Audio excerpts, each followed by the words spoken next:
President William RUTO warned the members of parliament, especially from his umbrella, that is KWANZA, not to dare, and I repeat, not to dare to resist the finance bill. The president has been suggesting a little bit of, let me say, a forceful approach, whereby if you dare to resist it, you will have to face the consequences. And what I mean, the consequences are simple. In politics, political sins are punished through political means. That means that political sins are punished using political powers. So, members of parliament, especially from KWANZA, dare to say no to the finance bill, will find themselves in the political court. And what does that mean? President William Ruto is a man with a lot of experience, especially in party politics. So he will use his experience and his ways of dealing with force to make people find their way to oblivion. That is, I'm talking about the people that oppose this finance bill. Let us learn from history. We realize that there was a man called RUTO. So this RUTO was once a governor of Bomet. So RUTO turned against the real Ruto, against William Ruto. He went and he started behaving badly, fighting against the hand that fed him. So little did RUTO know that if you fight the hand that feeds you, that fist that feeds you will turn into a punch and knock you out with a bitter blow. So RUTO ended up losing his political seat because of that lack of foresight and wisdom. So what am I saying? Whether you like it or not, the finance bill will pass.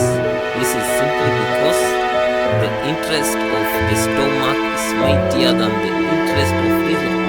When anger begins to bite the stomach, the person is more likely to think about food and forget reason. So, and people who are unaccepting of this rule are very, very few. Meaning that most people, when they see that need is overpowering them, they want to be safe, so they just pass this bill, and this is what will happen. Even though most of them do not want this finance bill to be passed. From the corridors of parliament, I heard some politicians saying that this bill will undergo secret ballot process, but I don't think it will undergo secret ballot process. Right now, KWANZA has 2/3 majority in the house. So this means that this bill is going to pass whether they like it or not. So that is another way of saying that Kenya is a dictatorial state, because the wishes of one man, that is the president, under the guidance of his so-called economist, carries more weight than the deliberations and the thinking of more than 200 men that sit in the house. So this is also a sign, not a sign, this is a manifestation of political dictatorship. A dictatorship under any name is still dictatorship. And the Kenyan dictatorship is a democracy in quotes, which means that in the end of the day, the wishes of the powerful always prevail. So what is a democratic state? A democratic state is a state whereby people are not forced, or people are impelled using direct or indirect means to adopt certain postures of action. What we saw from William Ruto, especially in his championing zest for this finance bill, is that he wants to get a lot of money to finance his, I will say, his political project, his monuments that he wants to build, like other presidents that have gone behind him.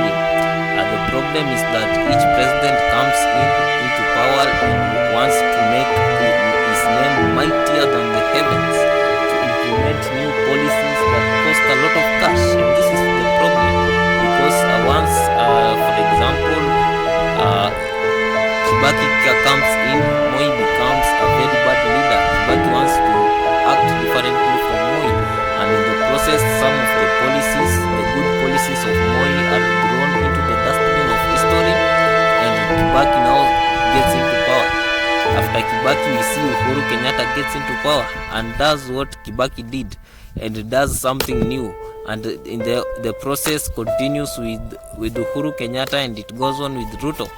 So after every 5 years, the country is left struggling to implement new policies because each time we see politicians coming up with egos, being people of ego. So we cannot have a consistent growth pattern in the country because people are coming with new things. Huduma number right now is in oblivion simply because the president that started it is gone.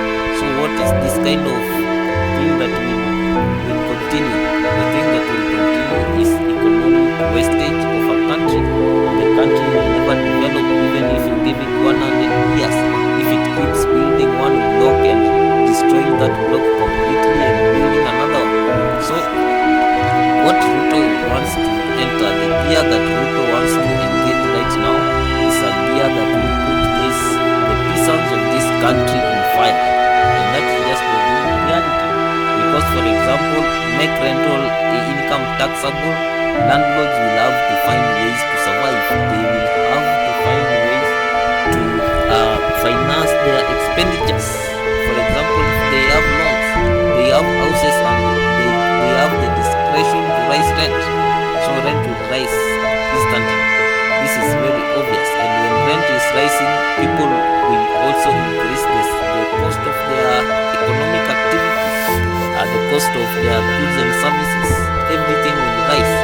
So the President William Ruto was elected under the slogan of hustlers.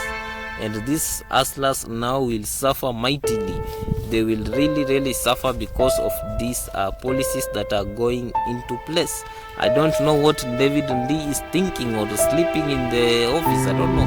But these economic policies of increasing taxation is going to really hurt the country very badly. And against such a backdrop, people like Raila, when they observe Kenyans protesting, they know this is enough political fodder to last them a long time. So I believe that the right thing to do right now is that we need to realize the reality here is that presidential power